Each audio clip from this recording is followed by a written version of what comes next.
Hi, Eagles, and hello again for Earth Day celebration in the month of April. I am here with a different friend today. This is my wonderful, dear old friend, Linda Kenny, who is an educator here at the North Carolina Zoo and does wonderful things for programming in the park, outside the park, and all around North Carolina, actually. We were going to be doing this in front of an exhibit, but there's lots of people today. So we're in front of plants, which is one of my favorite things about the zoo anyhow. We will be popping in to see a couple of animals just so you can see them. And today, Linda's going to be reading this book here, Listen to Our World, which I wanted to do because here at the North Carolina Zoo, we have a wonderful representation of animals from North America, where we live. We're over here. And I had to make sure I had the right continent there. Africa, over here. So we're going to just pop in and see a couple of those critters today. And we're also thinking about how we can take care of these animals, whether they're in our backyard, like the squirrels and birds that you see, or that they live halfway across the world in Africa, like the gorillas that you'll see in just a little bit. So let's just get ready and excited to think about the many sounds that animals in our world make.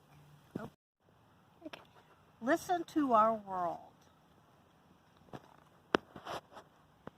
In the morning, Mommy gives us a wake-up kiss, and she says, "Good morning, little one. Can you hear the sounds of our world? Listen, listen, listen." Around a giant kapok tree, bright parrots, they flit and they fly. The rainforest is their world. Squawk! Squawk! Squawk! Near the tall cactus, Gila monsters crawl. The desert is their world.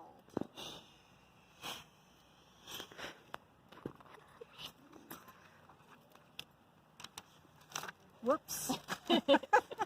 It's okay, it's good finding. Yes. High above the mountain peaks, eagles soar. The wilderness is their world.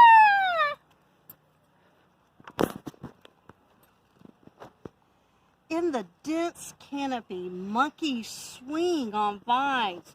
The jungle is their world.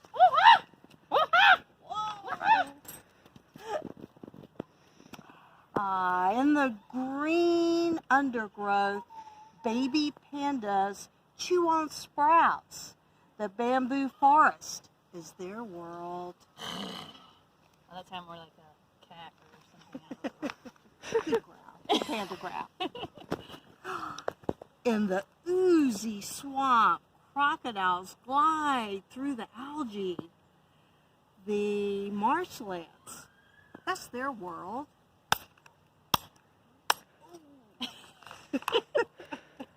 You're doing very well to tolerate me. Thank you very much. You're doing great. You're doing great. In the grassy savanna, kangaroos hop. The outback is their world. It says click, click. That's Click, what click. I was trying to make it click, click. Very nice. Very nice.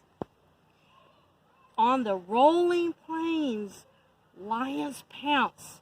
The savanna is their world. Roar! Ooh, good. Thanks.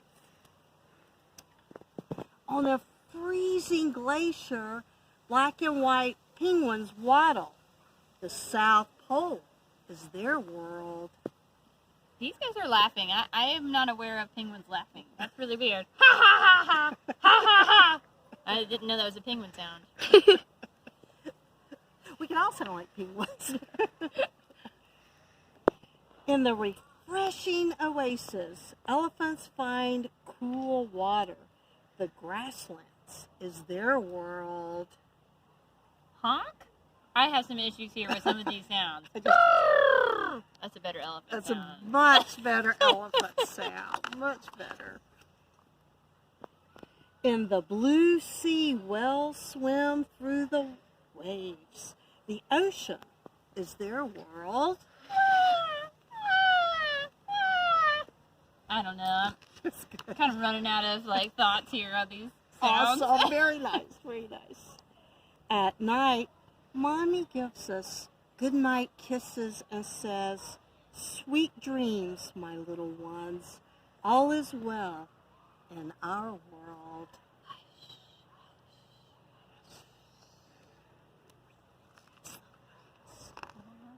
Oh, we got some fact pages. This is a book. It's really cool because it has lots of facts at the end. Thank you so much for reading that. Oh, that was fun. Thank you. Well, I want to use this as our jumping point, our springboard, because there are so many animals all around the world, but there are so many things that, like I said earlier, even though we're far apart, we can do to help take care of each other. So we're going to be giving you little snippets of things we can do together to take care of all of the animals and the many wonderful sounds that they make in our world. All right, so Linda, I know we're kind of in a funny part of the zoo here, but this is the Monarch Way Station. I said Monarch weird. What do you know about monarchs, Linda? I know that they have this incredible journey that they make every year. Yeah. And it just blows my mind. It's really impressive, Yes, isn't it? yes. So I'm excited to tell you that one of the things we're doing at UCA is, one, talking about monarchs, but we are trying to help them on that journey because we want to give them some extra milkweed to eat. So you guys are already helping the animal world by helping with the milkweed project, and at the end of the month you're going to be getting milkweed, right? That's the host plant that we've been talking about. So you might want to at home create a way station like this. Right now it's kind of dormant, sleeping after the winter, but it might be that one day you guys create a beautiful garden that provides milkweed, nectar, and shelter to sustain monarch butterflies as they migrate through North America. So keep this in mind too as a way that you can help animals around the world. All right, Eagles, I am back here with my friend Linda again at the zoo, and our other friend is coming to sit near you, Linda. So where are we? What exhibit are we at? This is our western lowland gorilla habitat, and I think that this is a favorite place for many of our guests who come to the zoo. And as you can see, they're getting a little treat this morning. It looks like lettuce that they're getting, and we try to do all kinds of things to help take care of our gorillas and all of our animals that are in our care. And one of those things is what we call enrichment, and that's like giving them special treats. Or you might even, I think there's a ball out there. You might even see the ball out there. It's really stimulating because gorillas are really smart. So we want to do everything that we can to keep our gorillas healthy and happy because they are wonderful ambassadors for their species in the wild. That's awesome. So speaking of their species in the wild, even though they're halfway across the world in Africa, what is something that we can do, even little kids and adults alike, what can we do to help protect gorillas in the wild? Well, any little thing that we can do can make a difference. For example, if you're brushing your teeth, you can turn the water off. Just don't let it run and run and run. We have to think about conserving water and being mindful about how we use the water, or just don't litter. That's another thing that we could do. Think about, the earth. It's beautiful. It's alive. It's wonderful. So anything that we can do by keeping trash where it's supposed to go will help you may not think it helps the oceans, but it helps the oceans and keeps the oceans healthy, keeps everything running smoothly. So, recycling, don't litter, think about how you use water, are all really easy things that we can do every day that can make a huge difference. Awesome. Thanks, Linda. You're welcome. Hi, Linda. So where are we now? Well, we're in Kids Zone, which is our nature play space. And so this is a great space for all kids. And it's a place where you can have the freedom to explore the nature that's in our wonderful space here. You can dig, you can make mud pies, You can climb, you can look at birds. We have a bird blind now. You can observe birds, natural behaviors. You can run around. You can splash in the stream behind me. You can build and construct things. It's just a wonderful place to play, explore, and discover more about the world around you. So what does playing outside have to do with loving the earth? Well, playing outside, a lot of us, just naturally for me, I played outside all the time, but it helps us connect with the world around us. It helps us build a relationship with the world around us.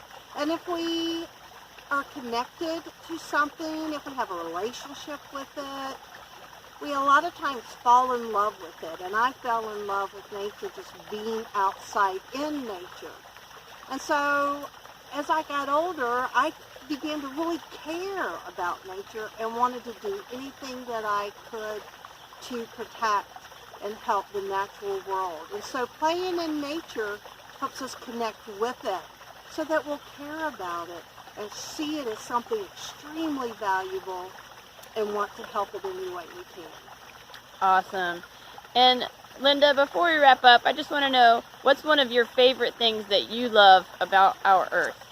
Well, I have to say, I love the mountains. I love trees, any kind of tree. And I must say, I love rocks, too. So, those are some of my favorite things. Awesome. Thanks, Linda. You're welcome.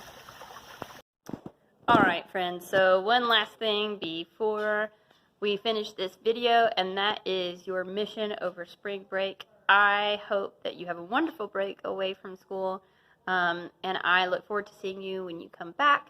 But while you're out and about in your time off, I would like to ask you to play outside. Find something you can do to have a good time connecting with nature yourself. And if your parents are okay with it, have them take a picture and email it to me.